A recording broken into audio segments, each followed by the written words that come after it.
خلیفہ مستظہر باللہ کے دور خلافت میں ایک ایسی کالی بلیک سیاہ آندھی آئی تھی کہ ہاتھ کو ہاتھ سجھائی نہ دیتا تھا۔ یہ خطرناک صورتحال دیکھ کر لوگوں نے یہ خیال کر لیا کہ قیامت آ گئی ہے۔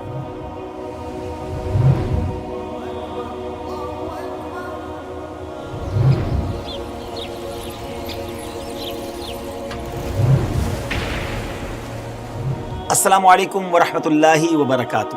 مائی نیم از عبد الحبیب اتاری، میرا نام عبد الحبیب اتاری ہے اور ہمارے دعوت اسلامی کے یوٹیوب چینل میں آپ کو خوش آمدید کہتے ہیں۔ ویب سیریز ہے قیامت کی نشانیاں۔ ناظرین، ہم سب کو یقین بھی ہے اور معلوم بھی ہے کہ قیامت آ کر رہے گی، لیکن اس کا دن ہمیں معلوم نہیں ہے، کیونکہ قیامت اچانک سڈنلی آئے گی۔ البتہ اللہ کے آخری نبی صلی اللہ تعالیٰ علیہ وسلم نے اپنی امت کے لیے اپنی احادیث کے ذریعے قیامت کی کچھ علامتیں، کچھ نشانیاں بیان فرمائی ہیں۔ انہی میں سے ایک حدیث پاک یہ بھی ہے۔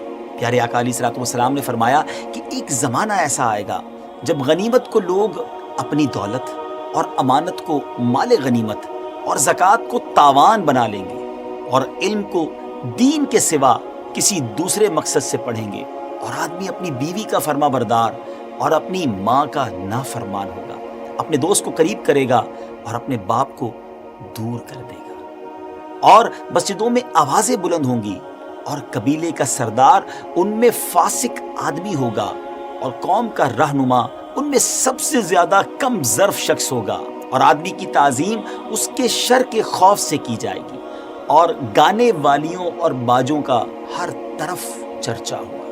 قسم قسم کی شرابوں کو لوگ پینے لگیں گے۔ جب یہ سب ہو جائے تو اس وقت سرخ آندھی کا انتظار کرو۔ اللہ اکبر، یعنی ریڈ کلر کی اسٹرانگ ونڈز، سرخ آندھی قیامت سے پہلے آئے گی۔ اور یہ باتیں ناظرین جو ہم سن رہے ہیں، ان میں بہت ساری باتیں تو ایسا لگتا ہے کہ روز ہی ہمارے درمیان ہوتی ہے۔ ہماری ویب سیریز قیامت کی نشانیوں میں آج ہمارا جو ٹاپک ہے وہ سرخ آندھی ہی ہے۔ یہ سرخ آندھی کیا ہے، یہ کب آئے گی، اور کیا یہ آ چکی ہے؟ ان تمام باتوں کو ریویل کرنے سے پہلے میں آپ کو ایک واقعہ سناتا ہوں۔ ہماری امت سے پہلے بھی قوم عاد پر ایک خطرناک، بہت تیز اور شدید آندھی آئی تھی۔ اس کا واقعہ بھی قرآن مجید میں موجود ہے۔ یہ قوم مقام احقاف میں رہتی تھی، جو عمان، جو آج کل عمان ہے، اور حضرہ موت، یہ یمن میں ایک سٹی ہے، اس کے درمیان ایک بہت بڑا ڈیزرٹ ہے، ریگستان ہے۔ یہ قوم وہاں رہتی تھی۔ یہ لوگ باطل خدا کی عبادت کرتے تھے اور بہت بد اعمال اور بد کردار تھے۔ بیڈ ڈیڈز کے اندر، ایول ڈیڈز کے اندر یہ انوالو تھے۔ اللہ کریم نے اپنے پیغمبر حضرت ہود علیہ نبینا علیہ الصلوۃ والسلام کو ان لوگوں کی ہدایت کے لیے بھیجا، مگر اس قوم نے حضرت ہود علیہ الصلوۃ والسلام کو ڈینائی کر دیا، جھٹلا دیا، اور اپنے کفر پر ڈٹے رہے، اڑے رہے۔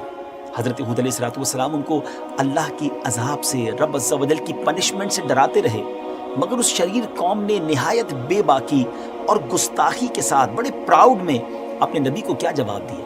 آئیے قرآن سے سنتے ہیں۔ اللہ کریم نے قرآن مجید میں ارشاد فرمایا، بسم اللہ الرحمن الرحیم، اجئتنا لنعبد اللہ وحدہ ونذر ما كان يعبد آباؤنا فأتنا بما تعدنا ان كنت من الصادقین۔ اس کا ترجمہ سنیے۔ اللہ تبارک و تعالیٰ قرآن مجید میں ارشاد فرماتا ہے، یعنی کیا تم ہمارے پاس اس لیے آئے ہو کہ ہم ایک اللہ کو پوجیں، اور جو ہمارے باپ دادا پوجتے تھے انہیں چھوڑ دیں؟ تو لاؤ جس کا ہمیں وعدہ دے رہے ہو، اگر تم سچے ہو۔ ناظرین، یہ کیسی قوم تھی کہ گویا حضرت اپنے نبی کو یہ کہہ رہے ہیں کہ اب پر عذاب لے آؤ، اگر تم سچے ہو تو وہ پنشمنٹ کہاں ہے؟ اللہ اکبر، اتنے بے پاک تھے۔ پھر کیا ہوا؟ عذاب الہی کی ہائی لائٹس، جھلکیاں شروع ہو گئی۔ پہلے تو 3 سال تک 3 years نو رین، کوئی بارش نہیں ہوئی۔ قحط و خشک سالی کا دورہ ہو گیا۔ لوگ بوند بوند پانی کو ترسنے لگے اور دانے دانے کو ترسنے لگے۔ اس زمانے کا یہ دستور تھا کہ جب کوئی کلیمٹی، جب کوئی مصیبت آتی تو یہ لوگ مکہ معظمہ جا کر خانہ کعبہ میں دعائیں مانگتے تھے۔ عجب قوم تھی، کعبے کو تو مانتی تھی مگر اللہ کے نبی کو نہیں مانتی تھی۔ بہرحال وہ کعبے میں جاتے، دعائیں کرتے، وہ کلیمٹیز، وہ پرابلمز دور ہو جایا کرتی تھی۔ چنانچہ ان میں سے کچھ لوگ جمع ہو کر مکہ مکرمہ گئے، اور ان میں ایک شخص تھا مرثد بن سعد۔ وہ مومن تھا مگر اپنے ایمان کو قوم سے اس نے چھپایا ہوا تھا، ہائیڈ کیا ہوا تھا۔ جب ان لوگوں نے کعبہ معظمہ میں دعائیں مانگنی شروع کی تو مرثد بن سعد کا ایمانی جذبہ بیدار ہو گیا. اس نے تڑپ کر کہا کہ اے میری قوم، تم لاکھ دعائیں کر لو، جتنی مانگنی ہے مانگ لو، مگر خدا کی قسم اس وقت تک پانی نہیں برسے گا جب تک تم اپنے نبی حضرت ہود علیہ السلام پر ایمان نہ لاؤ گے. حضرت مرثد بن سعد نے جب اپنا ایمان ظاہر کر دیا تو قوم عاد کے شریروں نے ان کو مار پیٹ کر اپنے آپ سے الگ کر دیا اور پھر دعائیں مانگنے لگے. کمال کی قوم ہے ناظرین، اللہ کے نبی کی گستاخی ہو رہی ہے، ان کی بات نہیں مان رہی اور اللہ سے دعائیں کر رہی ہے. کیا اللہ والوں کو ناراض کر کے رب سے کچھ مانگا جا سکتا ہے؟ یہ بڑی اہم بات ہے جو میں نے اور آپ نے سیکھنی ہے. بہرحال اب اس وقت اللہ پاک نے 3 بدلیاں یعنی 3 بڑے کلاؤڈز بھیجے. ایک وائٹ کلر کا تھا، ایک ریڈ سرخ رنگ کا اور ایک بلیک رنگ کا تھا. اور اس کے ساتھ ہی آسمان سے ایک آواز آئی کہ اے قوم عاد، تم لوگ اپنی قوم کے لیے ان 3 بدلیوں میں سے، ان 3 کلاؤڈز میں سے کوئی ایک سیلیکٹ کر لو، ایک پسند کر لو. تو لوگوں نے کالی بدلی کو پسند کر لیا. آج ہمارے ابھی جب بلیک کلاؤڈ آتے ہیں تو ہم سمجھتے ہیں نا زبردست رین ہونی ہے، تو اس قوم نے بھی دیکھا کہ 3 کلرز ہیں تو بلیک کلر کو سیلیکٹ کر لیا اور اس خیال میں مگن تھے کہ اب کالی بدلی سے تو خوب پانی برسے گا، خوب رین ہوگی اور ہمارا جو ہے وہ سارے کھیت دوبارہ سے ہرے بھرے ہو جائیں گے. اور جیسے انہوں نے سیلیکٹ کیا تو وہ جو بلیک کلر کا کلاؤڈ تھا وہ قوم عاد کی آبادیوں کی طرف، ان کی سٹی کی طرف چلنے لگا. قوم عاد بھی اس بلیک کلاؤڈ کے پیچھے پیچھے بڑی خوش ہیپینس کے ساتھ جانے لگے. ایوری بڈی ریڈی کہ اب زبردست بارش ہونی ہے.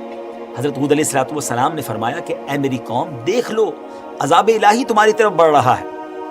مگر اس وقت بھی ان بدبختوں نے اپنے نبی کی بات کو ڈینائی کیا اور کہا کہاں کا عذاب اور کیسا عذاب، یہ تو بلیک کلر کا کلاؤڈ ہے اور یہ بادل تو ہمیں بارش دینے آ رہا ہے. اللہ اکبر. ناظرین، اب عذاب سٹارٹ ہوتا ہے، اب پنشمنٹ سٹارٹ ہوتی ہے. جب یہ کلاؤڈ قوم عاد کی آبادی کے پاس پہنچ گیا تو پھر ایک دم اس بادل سے ایک آندھی آئی، ایک بہت شدید اسٹرانگ ونڈ جو اتنی تیز تھی کہ کیملز کو، ان کے اونٹوں کو ان کے سوار کے سمیت اڑا کر لے گئی، کہیں سے کہیں جا کر پھینک دیا. اتنی زوردار ہو گئی، اتنی سپیڈ اس کی بڑھ گئی کہ درخت جو تھے، بڑے بڑے ٹریز جڑ سے اکھڑ گئے. یہ دیکھ کر قوم عاد کے لوگوں نے اپنے پتھروں سے بنائے ہوئے گھروں میں وہ داخل ہو گئے. اسٹرانگ تھے کیونکہ سٹونز کے بنے ہوئے تھے، دروازوں کو بند کر دیا اور اب یہ ایکسپیکٹ کرنے لگے کہ اتنی اسٹرانگ ونڈ ضرور ہے مگر ہمارے سٹونز کے گھر ہیں، ویری اسٹرانگ ہاؤسز ہیں، اس کا کیا ہوگا.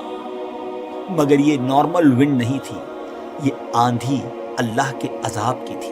ناظرین، اتنی اسٹرانگ ونڈ تھی کہ دروازے اکھاڑ کر اس آندھی نے پھینک دیے اور پھر اتنی زبردست ونڈ آئی کہ اینٹ سے اینٹ ان کے مکانوں کی گویا تباہ و برباد ہو گئی. اور یہ قوم 7 دن اور 7 رات مسلسل آندھی چلتی رہی اور قوم عاد کے تمام لوگ مر گئے. جب آندھی ختم ہوئی تو اس قوم کی لاشیں زمین پر اس طرح پھیلی ہوئی تھی کہ جس طرح کھجوروں کے درخت اکھڑ کر زمین پر پڑے ہوں. پھر قدرت خداوندی سے کالے رنگ کے پرندوں کا ایک بڑا لشکر، ایک بڑا غول آیا جنہوں نے ان کی لاشوں کو اٹھا کر سمندر میں پھینک دیا. حضرت ہود علیہ السلام نے اس بستی کو چھوڑ دیا اور چند مومنین جو آپ پر اور اللہ پر ایمان لائے تھے ان کو ساتھ لے کر مکہ مکرمہ چلے گئے اور آخر زندگی تک بیت اللہ شریف میں عبادت کرتے رہے. اب میں حدیث پاک کے ذریعے آپ کو یہ بتانا چاہتا ہوں جو علماء نے ڈیسائیڈ کیا کہ کیا یہ نشانی ہو چکی ہے یا ہونی ہے، اس پر بات کرتے ہیں.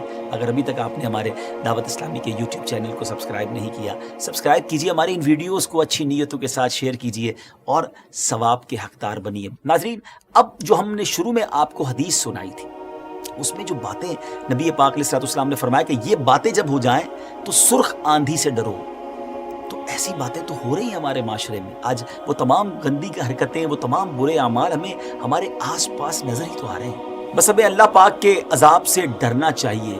قوم عاد کو دیکھیے نا، جو بڑی اسٹرانگ، بڑے ٹال تھے، قدآور قوم تھی. ان لوگوں کی مالی حالت بھی بڑی زبردست تھی، بڑے ویل آف تھے، لش گرین فیلڈز تھی اور ہرے بھرے باغات ان کے پاس تھے. بڑے بڑے ماؤنٹینز کو تراش خراش کر کرو کر کے ان لوگوں نے گرمیوں اور سردیوں کے، جی ہاں، انہوں نے سمر اور ونٹر کے الگ الگ ہاؤسز بنائے ہوئے تھے. ان لوگوں کو اپنی کثرت پر، اپنی طاقت پر بڑا کانفیڈنس تھا، بڑا ناز تھا، بڑا پراؤڈ تھا. مگر ایول ڈیڈز اینڈ سنس کی نحوست نے ان لوگوں کو قہر الہی میں اس طرح گرفتار کیا کہ آندھی کے خطرناک جھونکوں اور جھٹکوں نے ان کی پوری آبادی کو ہلا کر رکھ دیا، توڑ پھوڑ کر رکھ دیا. اور اس پوری قوم کے وجود کو صفائے ہستی سے اس طرح مٹا دیا گیا کہ ان کا نام و نشان بھی باقی نہ رہا۔ پھر بھلا ہم جیسے کمزور لوگوں کا کیا بنے گا کہ عذاب الہی کو کیا برداشت کر سکتے ہیں؟ اس لیے جن لوگوں کو اپنی اور اپنی نسلوں کی سیفٹی اور سروائیول عزیز ہے، انہیں لازم ہے کہ وہ اللہ اور اس کے رسول عز و جل کی نافرمانیوں اور بدعمالیوں سے ہمیشہ بچتے رہیں، اپنی کوشش اور طاقت کے مطابق گڈ اینڈ پائس ڈیڈز، اچھے اعمال کرتے رہیں، ورنہ اللہ پاک کا عذاب برحق ہے۔ اگر اس امت کی بات کریں تب بھی پہلے کئی دفعہ بڑی بڑی اسٹرانگ ونڈز، آندھیاں آ چکی ہیں۔ جی ہاں ناظرین، کئی لوگ مارے گئے ہیں، بہت بڑا نقصان بھی ہوا ہے۔ ہماری سیریز کی ایک سب سے خاص بات یہ ہے کہ ہم ہر نشانی کے بارے میں آپ کو یہ بھی بتاتے ہیں کہ یہ نشانی ظاہر ہو چکی ہے یا ہوگی۔ یہ بھی ہم آپ کو ضرور بتائیں گے کہ یہ سرخ آندھی والی قیامت کی نشانی ابھی ظاہر ہو چکی ہے یا نہیں۔ لیکن اس سے پہلے آپ کو ہماری امت میں، جی ہاں اسی امت میں پیش آنے والے آندھی کے کچھ واقعات سناتے ہیں۔ عباسی دور تھا، 232 سنہ ہجری میں کوفہ اور بصرہ میں ایک زہریلی آندھی چلی جو ہمدان اور موصل تک گئی۔ ساری کھیتیاں جل کر راکھ ہو گئی تھی، کتنے ہی لوگ مارے گئے۔ یہ آندھی 50 دن تک چلتی رہی تھی، بازار وغیرہ سب بند رہے، جس کی وجہ سے لوگ معاشی طور پر بہت پریشان اور کمزور ہو گئے۔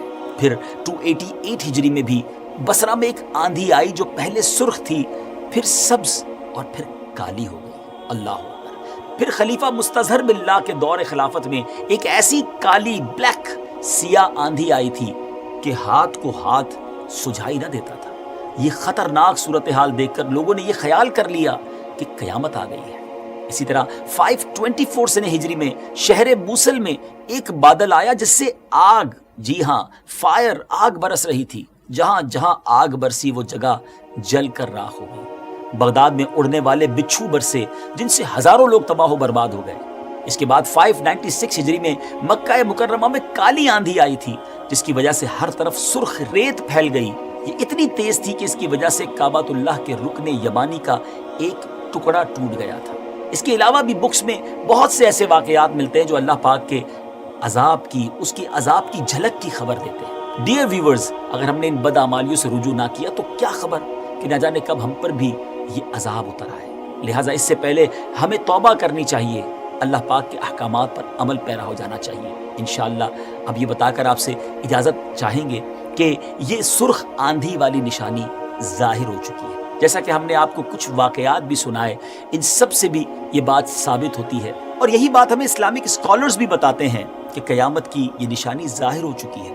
مگر جیسے جیسے قیامت، ڈے آف ججمنٹ نیئر ہوتا جائے گا، قیامت قریب ہوتی جائے گی، مزید نشانیاں بھی ظاہر ہوتی رہیں گی۔ اگلے ایپیسوڈ میں ایک اور قیامت کی نشانی لے کر حاضر ہوں گے۔ ہمیں اپنی دعاؤں میں بھی یاد رکھیے گا، ہماری ان ویڈیوز کو شیئر کرتے رہیے، ہمارے چینل